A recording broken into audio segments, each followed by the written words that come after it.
The gates of Lambeau Field have finally opened, but the atmosphere in Green Bay today is an explosive mix of euphoria and pure bureaucratic tension.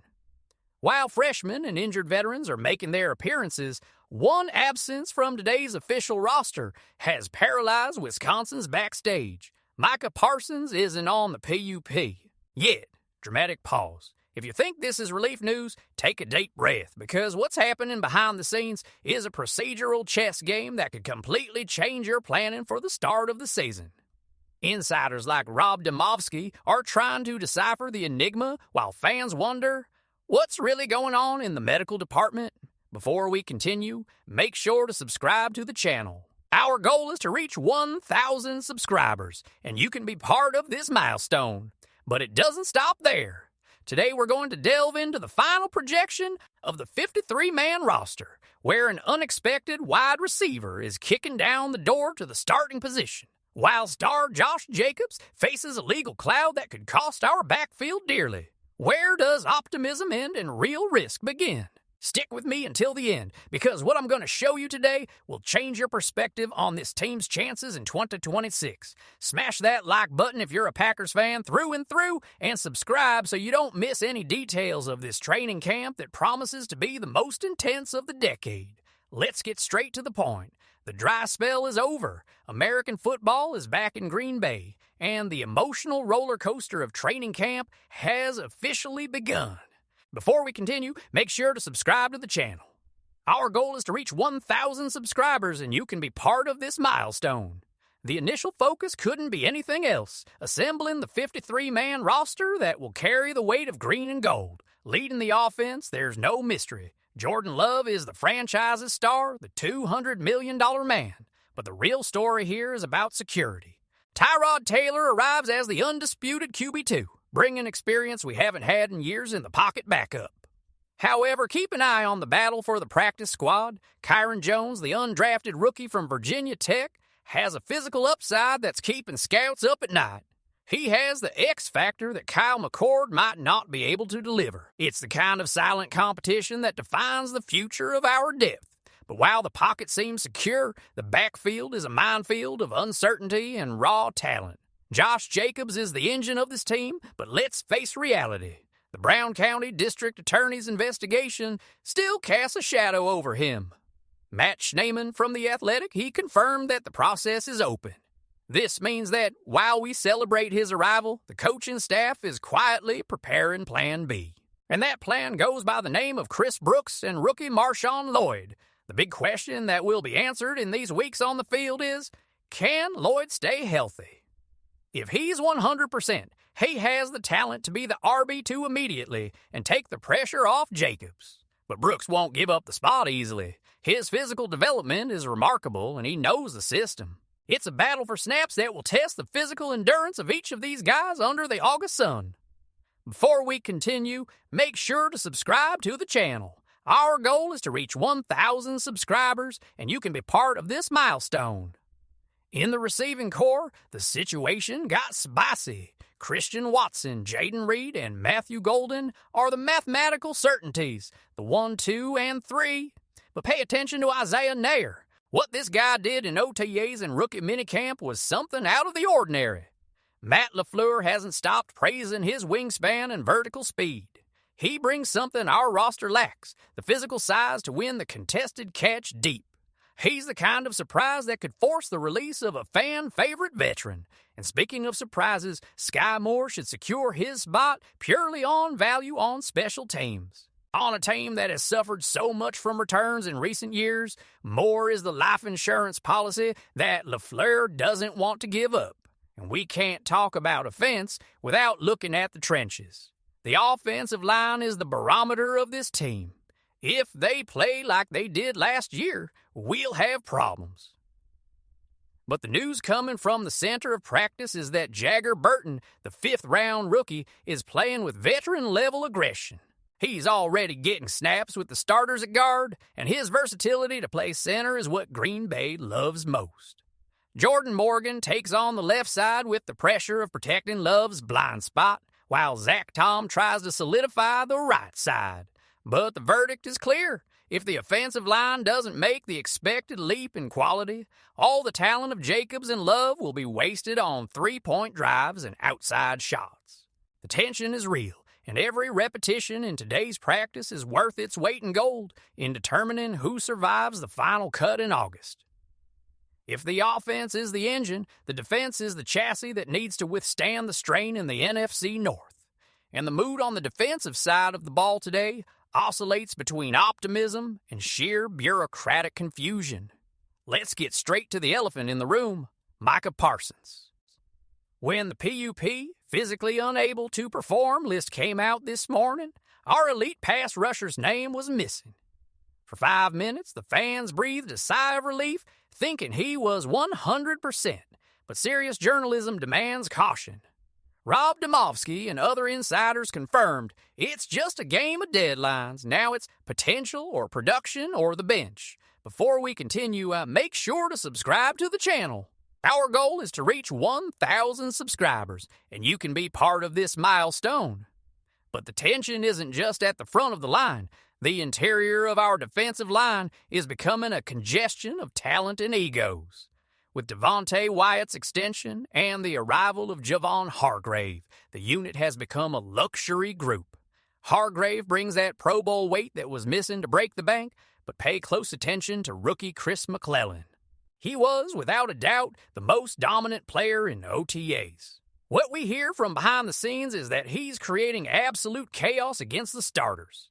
If McClellan continues at this pace, players like Nazir Stackhouse, who were considered safe bets, could find themselves outside the 53-man roster. It's the depth every coordinator dreams of, but it leads to painful cuts in August. Now, we need to talk about the biggest gamble of the offseason, the complete overhaul of the linebacker core. Key Walker's departure in free agency was a shock, but the front office didn't waste any time and acquired Zaire Franklin via trade. Franklin is the general this team needed. He not only reads the game, he anticipates the snap in a way that Key still struggled to do. Alongside Aiden Cooper and the timely renewal of Isaiah McDuffie, we have an extremely lean group, only 4 players. It's a calculated risk. If one of these guys goes down with an injury, the defensive plan crumbles. The coaching staff has total confidence in this quartet, but it's a tightrope walk that will test the fans' nerves with every hard tackle. And what about the secondary? Xavier McKinney arrived to own the deep zone, the safe haven we haven't had since the Golden Age. He and rookie Evan Williams are being groomed to form one of the most physical safety duos in the league. Williams has an aggressive instinct reminiscent of the franchise's greats, but the real drama lies in the cornerbacks. Casey Nixon starts as the undisputed starter, but second-round rookie Brandon Cece is coming in like a bullet train. Internally, the expectation is that Cece will take the CB1 position by mid-season. He has the wingspan, the clutch, and the swagger needed to cover the league's best receivers. Add to that the arrival of Benjamin St-Juste, and you have a secondary that finally seems to have answers for the aggressive passing game of our division rivals. It's a new defensive DNA, focused on turnovers and aggression, but one that still needs to prove it can maintain discipline when the game gets tough in the fourth quarter. Green Bay's defense no longer just wants to stop the opponent. They want to dictate the pace of the game. If you think the drama ends at the lines of scrimmage, you don't know the Green Bay Packers. The third pillar of this training camp is perhaps the most distressing for the fan, the special teams. Let's be direct, the kicker position in Green Bay has been an open wound. The front office tried to staunch the bleeding by drafting Trey Smack from Florida in the 6th round. He arrived with the status of golden leg, but the reality of the OTAs and the minicamp was a cold shower. Smack fluctuated, missed short kicks, and showed that the pressure of a packed Lambeau Field can weigh more than the 80,000 pounds of torque he has in his foot, and the ghost of Lucas Haversick continues to haunt. Remember, before we continue, make sure to subscribe to the channel. Our goal is to reach 1,000 subscribers, and you can be part of this milestone. Haversick was perfect last year before being passed over for veterans who cost the team games. Now, the plot gains a new character. Lenny Craig, the former Falcons kicker who impressed at the combine with a... With a 100% success rate, he's coming to a tryout that could change everything. Make no mistake, Matt LaFleur's patience with missed field goals has run out. If rookie Smack doesn't show consistency in the first week, we could see one of the fastest kicker changes in recent history. On a team aspiring to the Super Bowl, dropping points on the field is a cardinal sin.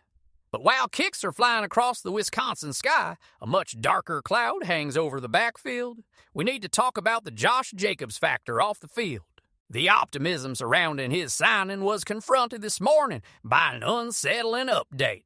The Brown County District Attorney's investigation is still active. This isn't just off-season noise. Journalist Matt Schneemann from The Athletic, this has brought to light that a formal indictment decision has not yet been made and that further investigations have been requested. What does this mean for you, the fan? It means that the stability of our running game is hanging by a legal thread. If Jacobs faces any kind of suspension or negative legal fallout, the weight falls on the shoulders of Chris Brooks and Marshawn Lloyd. Brooks is starting camp on the non-football injuries NFI list, which further increases the tension. We are weeks away from the season opener, and our RB1 is a legal unknown, while RB2 is racing against the medical clock. It's the kind of instability that keeps any offensive coordinator up at night and demands an impeccable offensive line to compensate for any absence. However, not everything is gloomy. Today, we had a moment that reaffirms why being a Packer is different from being any other team in the NFL. At the shareholders meeting, Ed Policy delivered the news that shook Wisconsin. The name Lambeau Field is sacred and untouchable. In a league where every inch of stadium is sold to corporations, the Packers decided that tradition is worth more than millions of dollars in naming rights. It was the biggest applause of the day, and rightfully so. In a community ownership model where we don't have a billionaire injecting capital into football operations, financial creativity is our only weapon. And even under this pressure, the franchise's identity remains intact. That's the spirit the players will take to the field tomorrow when the veterans finally join the rookies. To conclude, I want to share something personal with you all. From now on, my commitment to the green and gold is total. I've left behind the split coverage. My focus, my study, and my passion are 100% dedicated to the Packers. This means you'll get the most in-depth, technical, and honest coverage of every snap in this training camp. We're facing a season that could define Jordan Love's legacy and the direction of this franchise for the next 10 years. The questions are on the table. Will Trey Smack handle the pressure? Will Josh Jacobs be on the field in Week 1? Will Xavier McKinney's defense finally give us elite status? The answer begins to be written now on the hallowed turf of Green Bay. And I want to know from you, with all this information, what's your rating from 0 to 10 for our roster at the start of camp? Does optimism outweigh concern, or does the hole at kicker and Jacobs' issues leave you hesitant? Comment below, because I want to discuss this with each of you. Don't forget to check out yesterday's video about Benjamin Saint-Just, and get ready, because tomorrow the veterans arrive and things are going to get tough. See you in the final zone. Go Pack Go!